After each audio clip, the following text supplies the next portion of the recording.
joining us for this crucial event about a national private school voucher program which has been included in the House Republican reconciliation package and which Senator Cruz and others are fighting to include today on the Senate side.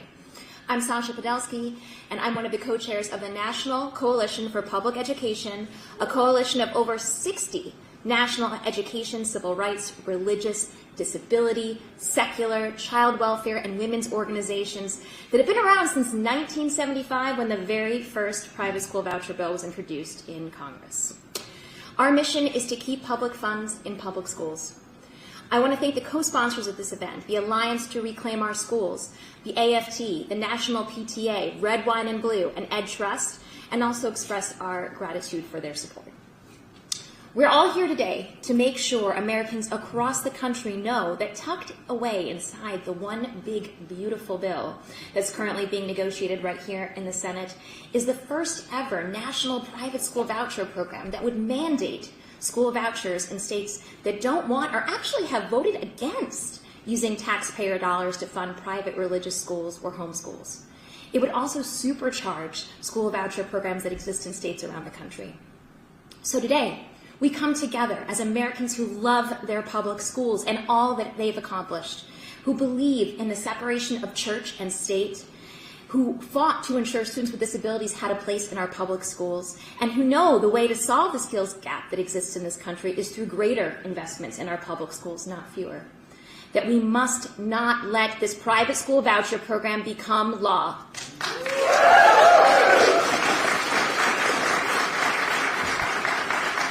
We are on the precipice of something entirely new in American education, the creation of a one-of-a-kind program that gives tax breaks to the wealthiest Americans so they can subsidize the education of children in private religious schools and homeschools.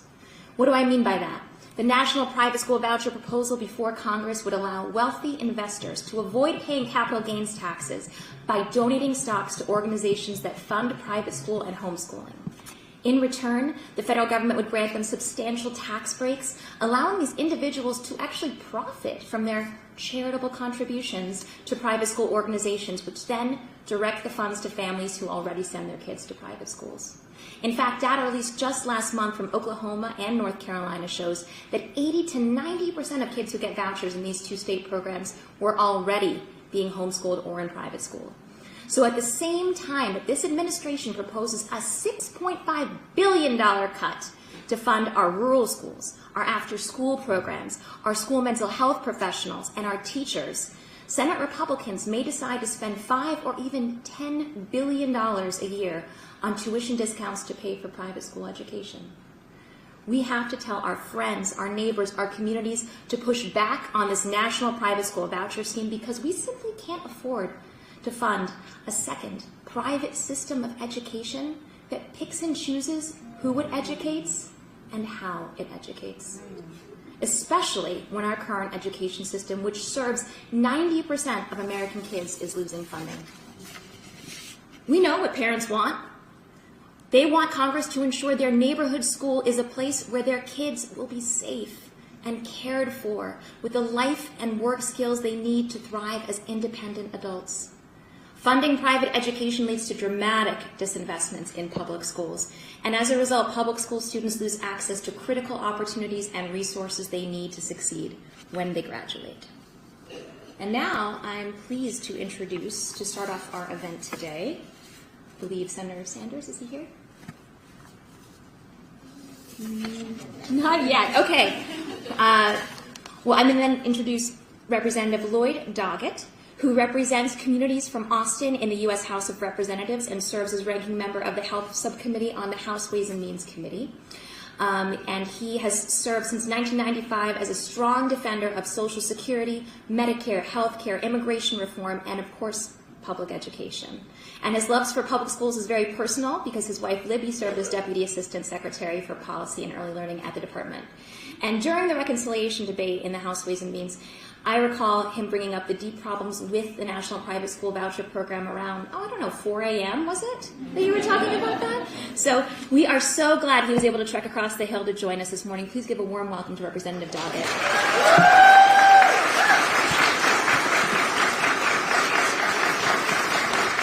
Thank you so very much. I'm pleased to be here with my colleague, Lucy McBath, who you'll hear from in a moment, and to be here with each of you as true American patriots for our public schools. Thank you for leading. Thank you all for caring.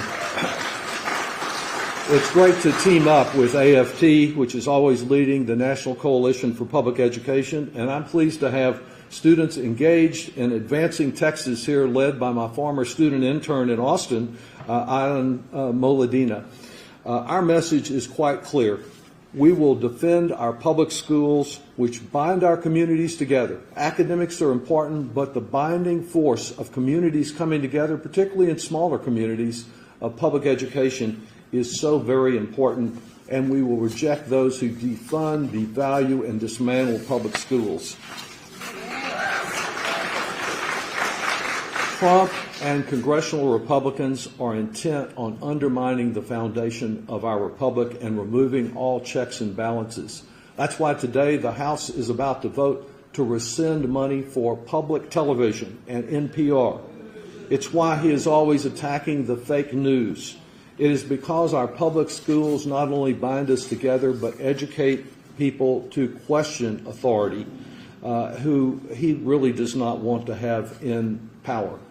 Rather than strengthening funding and our commitment to programs like IDEA to care for students with special needs, recognizing the value of Title I in helping lift up disadvantaged communities, Republicans are intent on shelling out $20 billion in what is really a federal voucher program. These charitable contributions are being placed in a status that does not exist for any other charity, and they're all about tax avoidance and private academy support. This is not about helping students, it's about helping the wealthy sidestep paying their fair share of what makes America great. Unfortunately, our story from Texas is not a happy one, because we've been through a battle that few could have envisioned a few years ago, that a Republican governor would spend literally millions of campaign dollars to defeat fellow Republicans because they would not yield on his sorry voucher plan. These schemes that were like the one recently adopted in Texas have made clear the experience in some other states. In Arkansas, where the state's own Department of Education reported that 95% of voucher recipients had never set foot in a public school before receiving public dollars. And Florida, which is always competing with Texas and has barely edged us out for the worst governor in America, eliminated the limits, and 69% of the voucher recipients were already enrolled in private schools. Last year, as you mentioned, I fought the scheme in the House Ways and Means Committee. It passed the committee finally, but it was never brought to the House floor. And it is interesting that Republicans have refused to bring it to the House floor to stand up and be considered on its merits. A plan of $20 billion now being discussed to double that amount here in the Senate, and never have a free-flowing debate about just it, but tuck it into a 1,000-page bill. The idea of doubling the credits and removing the limitations on who can get the voucher is one that it's really important for the Senate to reject. Our public schools are being starved of resources. Think what we could do with $40 billion to invest in overcrowded schoolrooms, in helping our public educators do an even better job. Our advocacy here today is really critical for convincing Republican senators to strip this provision from the big ugly bill. It was independent Republicans who joined with Democrats in Texas to initially block the voucher bill, and we can reach out to some of those Republicans with largely rural areas particularly. They have a stake in protecting their local public schools. So let's continue doing what so many of you are already doing so well, and that's educating. And we're educating about the harm, about the waste that federal school vouchers entail. Because as President Lincoln said in his oft-quoted remarks, he who molds public sentiment goes deeper than he who enacts statutes or pronounces decisions. We are trying to mold sentiment in the districts, in the states of these Republican senators, and to make people understand how important it is to reject this. Now, I work over in the Rayburn House Office Building. It's named, as you may know, for the legendary, long-time serving Speaker of the House, Sam Rayburn. He was a great Texan who knew about public education, defended it, and knew about how building occurs. And he said something that's very appropriate for our time. He said, any jackass can kick a barn down, but it takes a craftsman to build one. Well, Trump and the Republicans are about tearing things down, about kicking down our public schools, but right here we have some craftsmen and women who can make a difference as educators, as students, as organizers, as parents. Together, we need to let the jackasses not run wild. Let's stand together for our schools, for our children, and let's stand together for our country and our democracy. We can overcome. Thank you very much.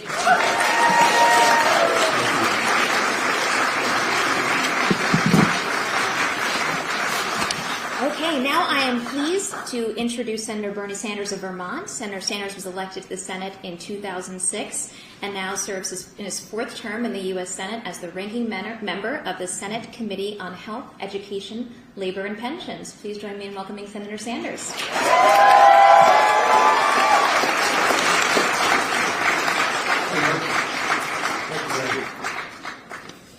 Well, thank you all very much for being here, and thank you for inviting me to say a few words. And most importantly, in these very unprecedented and challenging times for our country, thanks for coming together, standing up and fighting back for our kids. Before I get into the issue of public education, and Lloyd did a great job in talking about some of the crises we face, I want to just tell you what you already know. A nation is judged not by how many billionaires it has or how many nuclear weapons it has, but it is judged by its compassion and how it responds to the most vulnerable people in our nation, the children and the elderly, among others, the disabled. And it is an absolute disgrace that in the so-called wealthiest nation in the history of the world, we today have the highest rate of childhood poverty of almost any major nation on earth. There are hundreds and hundreds of thousands of kids in America today who are dealing with hunger, who are dealing with homelessness, who are coming from dysfunctional families, all of which makes the job of a teacher infinitely harder. You know, I've talked to teachers in Vermont, and in fact all over the country, and they say, Bernie, I'm not teaching English and I'm not teaching math. I'm trying to keep my kids whole and sane and make sure that they have the food that they need and are protected. This is the wealthiest country in the history of the world, and instead of giving tax breaks to billionaires, maybe we worry about the kids of America.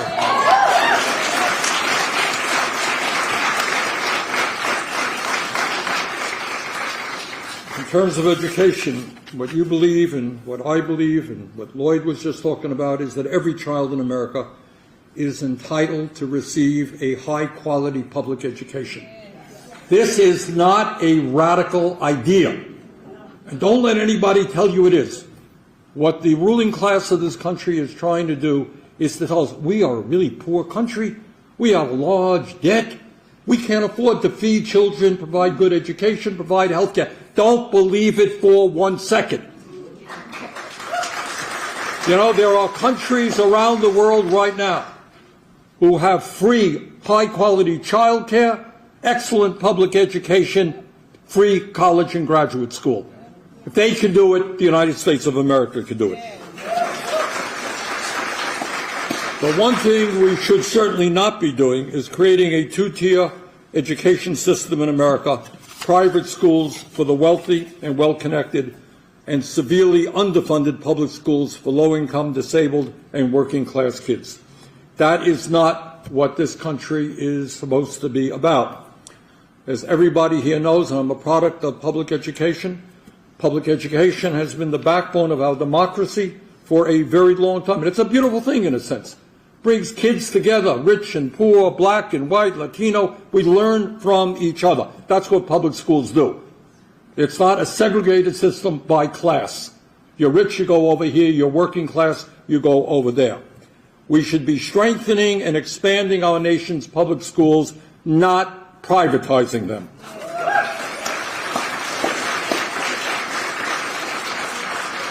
And that is precisely what Trump's so-called big, beautiful bill would do.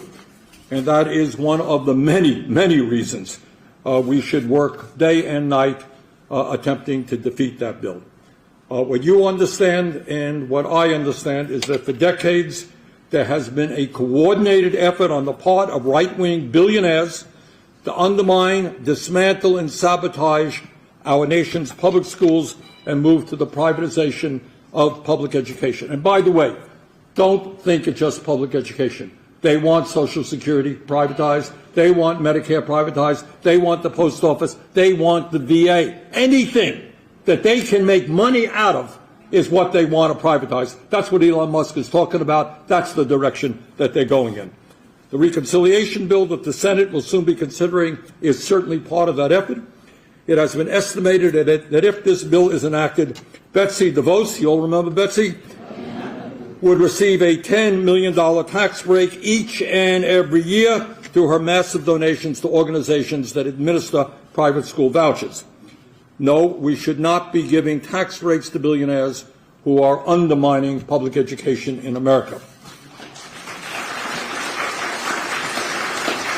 And the good news is the American people understand that.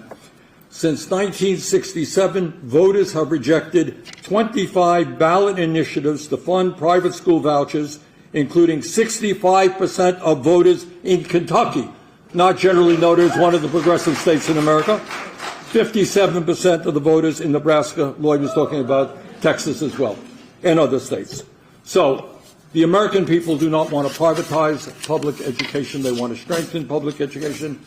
I thank the AFT, the NEA, for all that you're doing. Let's go forward together. Thank you very much.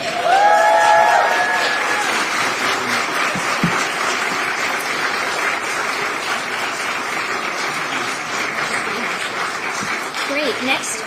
Next we have Congressman McBath, who is a mom, a wife, an author, and an advocate who proudly represents the Metro Atlantic in Georgia's 6th Congressional District.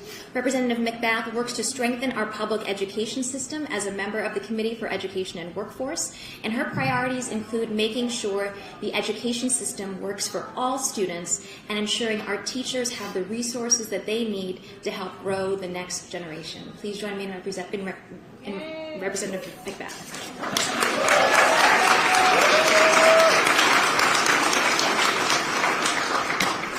Good afternoon, everyone. I am ecstatic to be here with you today, simply because I'm a mom on a mission to make sure that our children are educated, every single one of them. So thank you. And before I get started, I do want to say I come from a family of medical health care professionals and educators. My youngest sister is now, actually, she is a current teacher in the Chicago public school system. My oldest sister, who has since retired, she was a superintendent in the San Francisco public school system. So I hear the stories every single day. I understand what it is that our teachers and our public schools are dealing with. I hear the stories. I just met yesterday a group of teachers from Georgia that were coming to us and imploring us, please make sure there are no federal cuts. Please make sure that we can still have these investments in our children, investments in their futures. I hear you, and I'm a mom on a mission, and I'm going to do everything I can to make sure that our children, every child, has a stellar global education, because that's what they deserve. It is not anything that they should be privileged to do. It is their right. So I do want to thank Senator Sanders, Representative Doggett, and all of our advocates that are here today to speak out against the Republican assault on every American's right to a quality public education. And one more thing I do want to take another point of privilege to say is that I remember during COVID, I remember all of the superintendents and the teachers that I spoke with in my district that were struggling, but still in the heart of the struggle, not being able to care for their students in the classroom the way that they were trained to do. They were committed, and they persevered, and for all of the parents that also became the teachers. Thank you for everything that you did to help sow into your own children. Thank you to the educators for continuing to sow into our children despite the obstacles. You don't ever get enough credit. I just think that you need to be paid more money. We need to lift you up because you are the true heroes and sheroes of this country. But a public education is the right of every student and family, and it is one that is truly worth fighting for. For years, I raised my son Jordan in a community that cared very, very deeply for him. Like many parents across America, I believed in the power of our schools and our neighborhoods and set our children up for successful futures. I, too, came from the public school system, and look where I am now. But when I lost Jordan to gun violence in 2012, my whole world completely changed within an instant. My son may be gone, he may not be here physically, but I have never stopped being his mother. Now my son's legacy is what drives me here in Congress to make sure that I'm saving the lives of all of our children and setting every one of our children up for success. Families have been promised the right to send their kids to good public and neighborhood schools regardless of how much money they make or their child's ability or disability. But President Trump and congressional Republicans are a direct threat to fulfilling that promise for our children, especially for children with autism or dyslexia or any other type of physical or learning disability. Our children are not an experiment for Republicans to try out their vision of what our education system should be or what it should look like. This voucher proposal will not improve the outcomes for students or increase parental engagement. Instead, it will funnel limited taxpayer dollars to schools with worse outcomes and less oversight. It will move our schools from being outcomes focused to being profit focused. Republicans want to call this school choice, and they truly are making a choice. They are choosing to abandon your child and your child's school. They are choosing to let teachers into the classroom to educate your child without proper oversight or proper vetting. They are choosing to allow new schools to move into your neighborhood overnight, take your tax dollars, and then deny your child admission to those schools. Unlike public schools, private schools have no requirement to admit your child. Parents need to ask themselves, what happens to your child if the private school doesn't have room for them?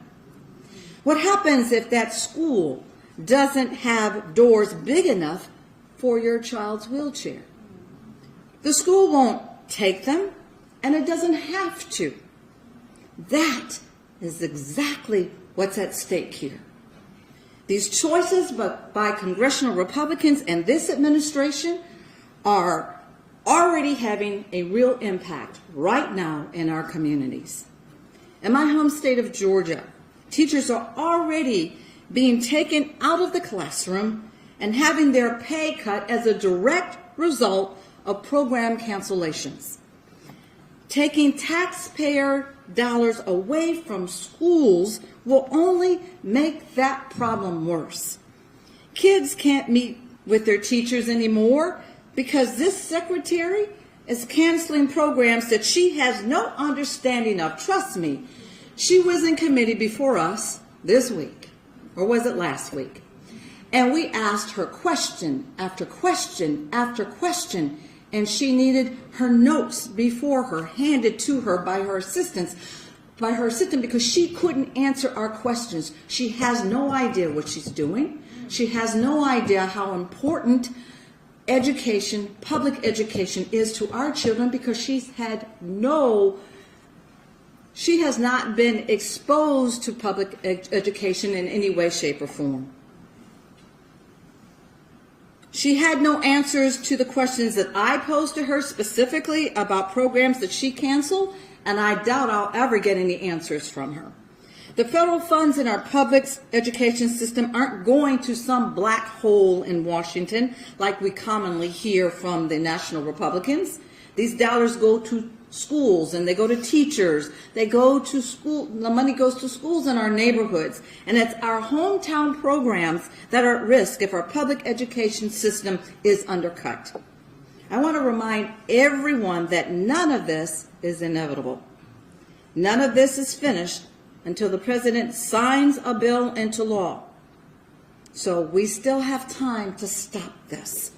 We need you to stop this. We need you to be invested in our children and their futures. Scream at the top of the rafters. We still have time to stop this.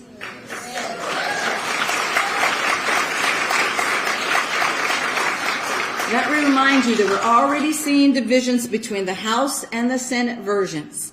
And our task now is to make sure that this voucher scheme and any other anti-family provisions never make it to the president's desk for his signature. Thank you for being our champions.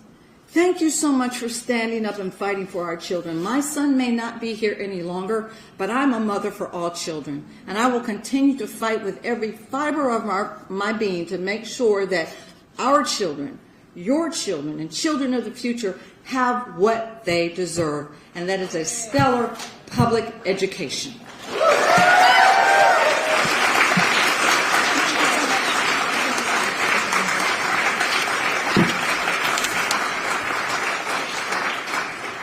Okay, next we have Mazie Hirono, the U.S. Senator from Hawaii, who has been a steadfast advocate for expanding access to quality education. She has championed increased federal funding for public schools, early childhood education, and programs that serve underserved communities. As a first-generation immigrant and the first in her family to attend college, she understands the transformative power of education and has worked to reduce student loan debt and improve opportunities for Native Hawaiian and Pacific Islander students. And her legislative efforts reflect a deep commitment to ensuring all students, regardless of their background, have the tools to succeed. Thank you for being here. Thank you.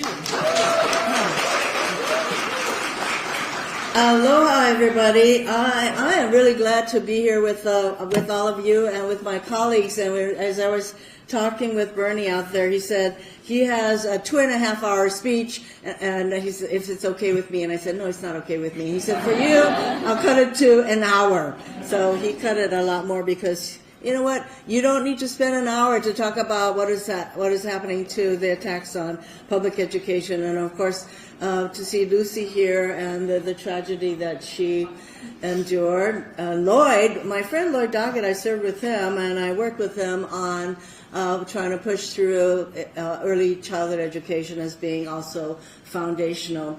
So we have a regime. I call this a regime because a regime is a system of government, and in the Trump case, it is a system of authoritarianism and very undemocratic.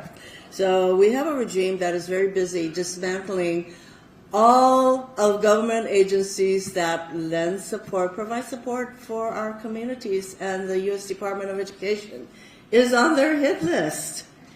I remember when they fired half of the people in the U.S. DOE a couple of months ago, and I went over there and stood with the teachers and the parents, and they got absolutely no notice. But this is a frontal assault on public schools. I, too, am a product of the public schools, and I tell you, if it weren't for the public schools, as an immigrant, how would I have learned how to read and write English? I wouldn't have. So, education, foundational. So basically, Republicans don't give a rip about what happens to our kids. There are millions of kids in our public schools, and they are very busy dismantling support for public schools, and if they could get rid of the U.S. Department of Education, which it requires Congress to do, they would do so, but they're doing all kinds of things, firing people and moving programs around that would make it really difficult for our kids to get the education that they deserve. So, we need to fight back. The Republicans think that they can get away with this. They have gotten away with a lot. Remember, they got away with giving huge tax breaks to billionaires the last time, and they're coming back for round 2. Except round 2 is so much worse because now they're attacking our public schools in frankly, I've never experienced this kind of assault on our public school system as what we are experiencing today, and I'm so glad that our community and all of you have taken up the cause of fighting back, because the Republicans think that they can get away with it. So now they're talking about enabling vouchers and directing, $20 billion in our taxes to enable their kids, or the kids of apparently very privileged people, to go to private school, sorry. So, we all know we're here because we understand that public education is a great equalizer. And one wonders why the Republicans are so afraid of public education, equal opportunity for every single child. But wait, the words equal opportunity, do you know that this administration has put on the hit list, their no hit list of words that are disappearing under this regime, over 200 words. This was in the New York Times. These are words that this regime doesn't like to hear about, and they've in fact directed universities and other entities to get rid of words like diversity, equity, and inclusion. But right here, equal opportunity, equity, equitableness, equity. These are all among the words, no words. So this is a regime, the Republican Party, they are afraid of providing equal opportunity for the millions of our kids. We need to fight back. So that's why we're here. That's why I'm here.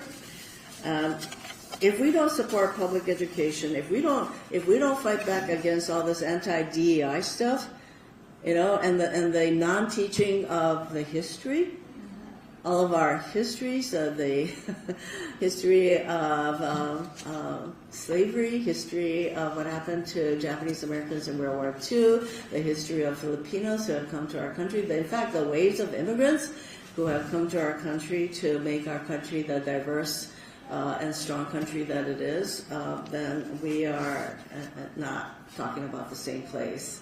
So I have been at the forefront in fighting back against DEI, because DEI, not against DEI, against all of the efforts to eliminate diversity, equity, and inclusion in our public schools and everywhere else. We need to fight back on so many fronts. Thank you very much for being here. I will always stand with the parents, the advocates, the teachers, because as we will all repeat, public education is foundational. We owe it to our kids. Aloha.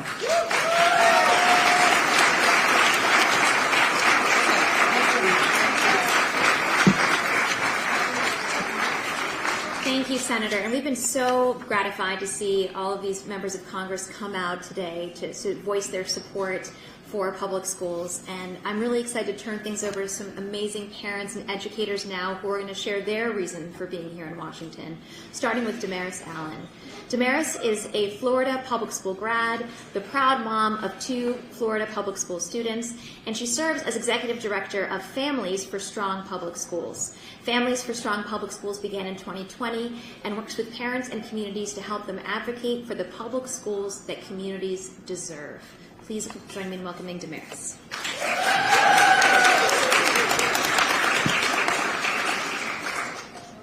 Vouchers began in my state with a promise of hope, but they have only brought destruction.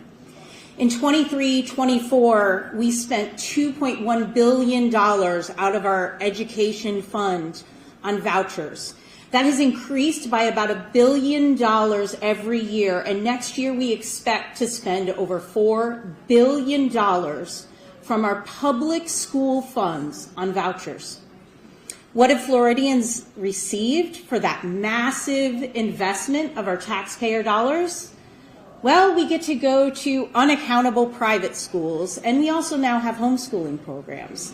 These unaccountable private schools are so questionable that on our Department of Education website, it says that a parent considering a private school should first check with their student's future employer and the student's future college to ensure that their degree will be accepted so they can go to their institution.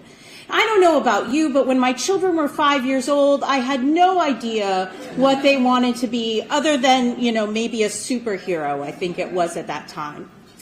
In addition to that, we see families spending money on over 8,000 tickets to theme parks, kayaks, large screen TVs, family vacations that are considered educational, and it's so easy to do. And we also are seeing school closures. Our Department of Education chair, our State Board of Education chair formally said that this will cause some disruption. And our former Commissioner of Education said school closures are a trade-off for choice. And I don't know about you, but as I was raising my kids, the last thing I wanted in their lives was disruption. When they found a community and friends they loved and teachers that were helping them grow, the last thing I wanted to do was it get ripped away from them because we were paying for kids who were already in private school. This has also caused dramatic increases in class sizes. My kids and I were fortunate. We went to the same high school, so I can see in real time the impact of these expansions of vouchers. When I was in high school, I took an AP French class, and we had 24 students in the class, which is perfectly normal. When my son took that same French class, he had 38 students. How do you become fluent in a language when one teacher is struggling to manage 38 students?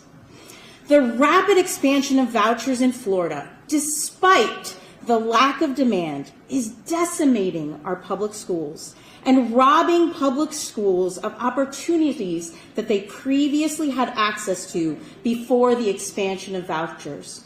Just this year, our Florida legislature, as they tried to balance the budget, looked at removing access for students to go to college prep classes and career and technical education courses that would allow them to graduate and find a living wage job.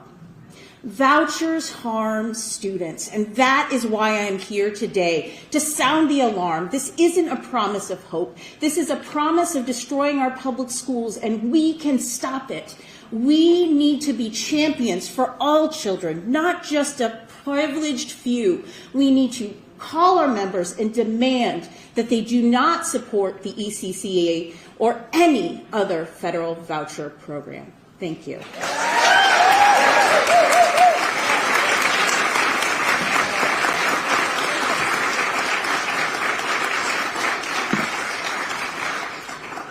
Next, we have Paul Schulte, who is a 26-year veteran educator that has taught kindergarten, 3rd, and 4th grades and served as a teacher librarian for the Millard Public Schools in Nebraska. He currently serves as the Vice President of the Nebraska State Education Association, and he also served as the Vice President for Support Our Schools Nebraska, an organization that led the fight to collect signatures to let Nebraskans decide whether public funds should go to private schools. Please join me in welcoming Paul.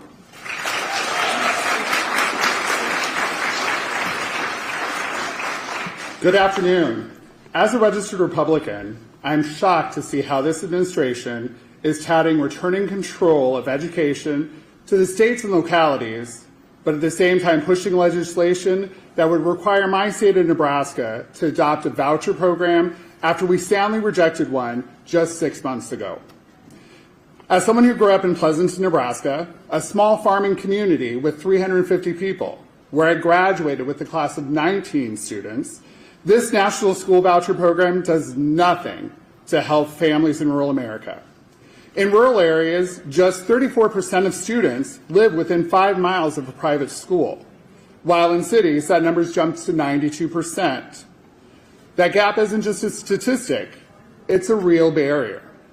For many rural families, even if they qualify for a school voucher, there's simply no private school voucher or private schools nearby to use it at. So while their tax dollars help fund these programs, they often can't benefit from them. It's like being handed a bus ticket, but there's no bus stop in sight. As someone who's taught in the public schools for the last 26 years, I've had the gift of seeing how our most significantly disabled students were integrated into our schools in a way that could never happen in small, private, religious schools. For example, when I taught kindergarten, there was the alternative curriculum program in our building, and it educated 14 kids that year with significant physical and cognitive disabilities. They were staffed by 2 teachers and 4 paraprofessionals at all times, but also relied on many other specialized instructional support personnel. That included the school nurse, who would be responsible for feeding tubes and trachs, or the speech pathologist, who would help with nonverbal students so that they could sign or had communication devices that talked for them, or the adaptive PE teacher so that they could play with the general ed students, or the OT and PT that worked with them on having functioning skills for later in life. All these specialists working for those 14 students was very expensive, but critical for each and every one of those students. And you will never see more grateful parents than when they see the growth of their students and the success that they never dreamed possible for their children. Each day I had the chance to have the ACP students in my classroom where they could learn alongside their education peers and build friendships, have fun new experiences, and acquire life skills. How are we going to continue to support our schools in serving students with disabilities like the ones at Disney Elementary where I taught, when we are transferring $5 billion a year to support families in private schools and homeschools?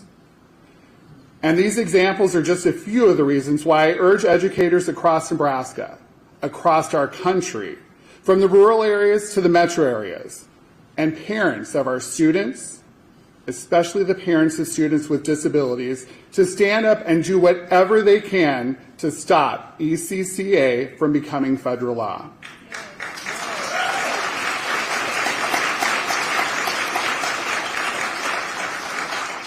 At the end of the day, it isn't about party lines. It's about doing what's right for our youth and our communities. Our public schools are where every child, no matter their ability, their background, they all get a fair shot, and that's worth protesting. I'm asking you as lawmakers to truly listen to the people you represent, parents, educators, and rural families, who all know what their schools need. Let's keep education decisions in Nebraska, in our states, and not hand them over to Washington, D.C.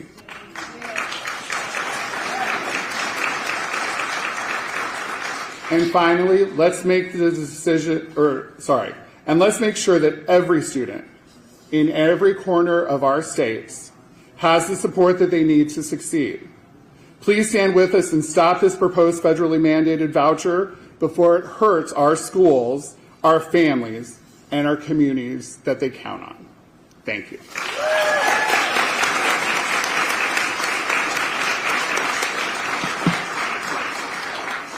Great.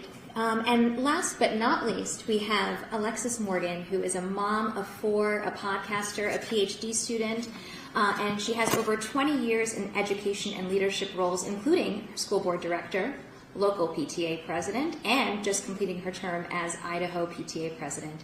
And she speaks up for kids and works to bridge the gap between policy and practice on her podcast, Our Kids, Our Schools, where she explores how education policy shows up in real life, in classrooms, communities, and the lives of families. Please join me in welcoming Alexis.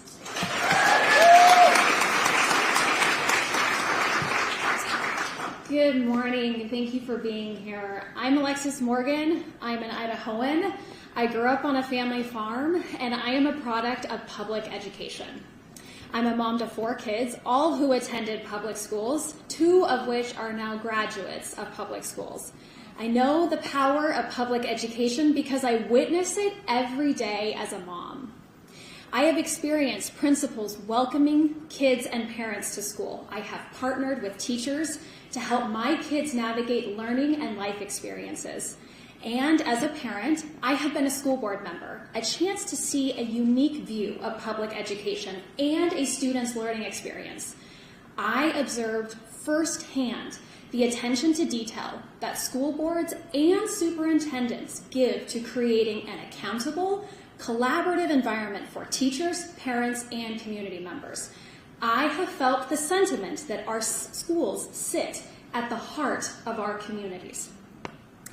I am a Republican, and every parent I know, regardless of what party affiliation they belong to, wants a beautiful life for their child, where that child can achieve the American dream and lead a fulfilling life. Public education is essential to fulfill the promise of the American dream.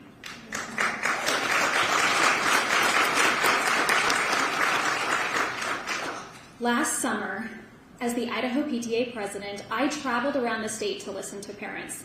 They shared plenty of concerns about how schools can do better, but not one single parent told me they wanted to pull their kids from public schools and put them to a private school.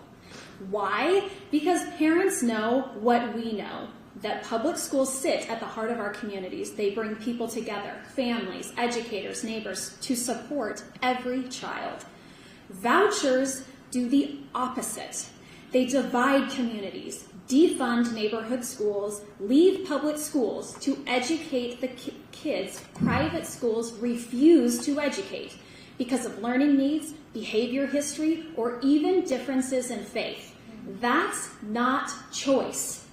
That's discrimination, and it hurts us all.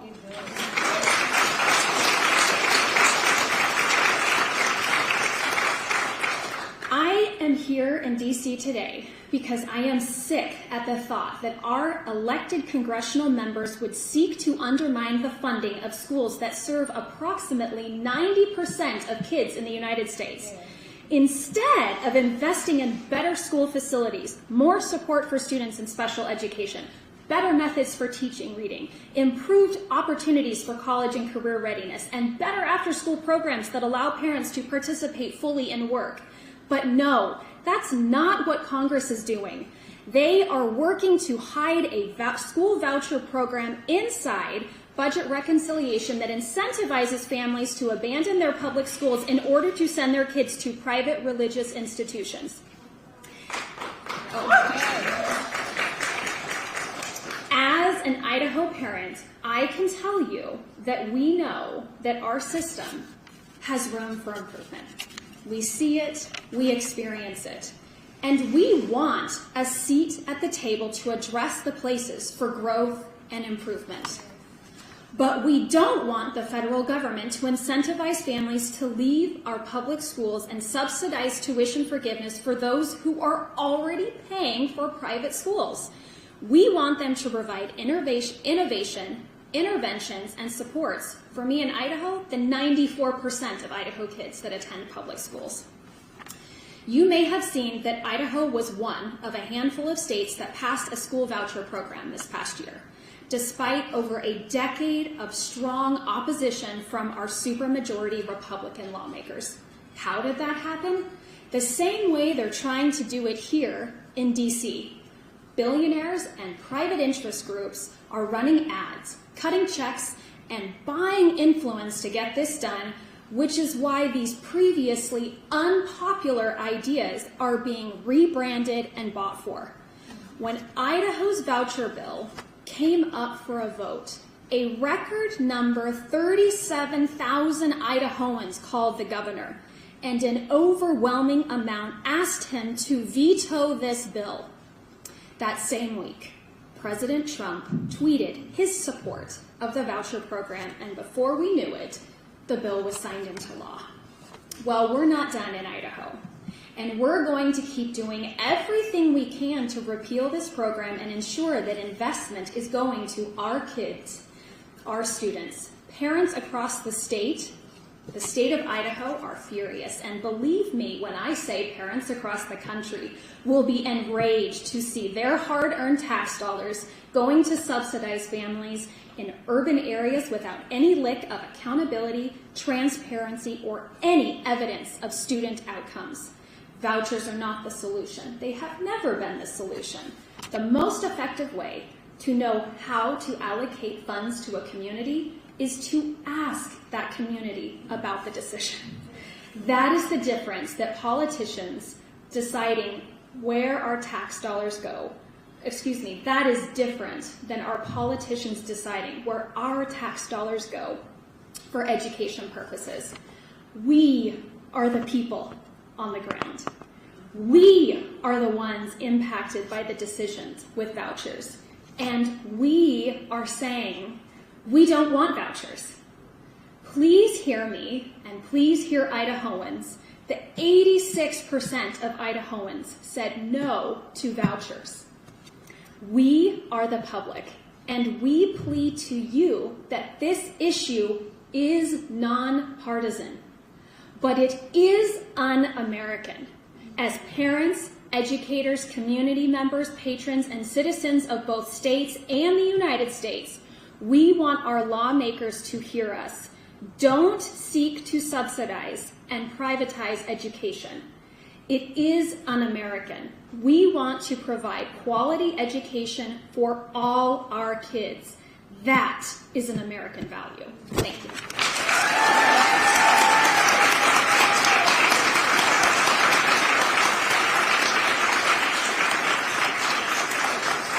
Incredible speakers today. I want to thank Senator Sanders, Senator Verona, Representatives Doggett and McBath for joining us today, and thank you, the parents, the educators, the public education advocates who are here from around the country to ensure that public dollars go to public schools. It will take all of us together to demand that Congress reject imposing a national private school voucher program on all 50 states and focus their funding on the public school system that serves 90% of American kids. Thank you for being here. Have a great day.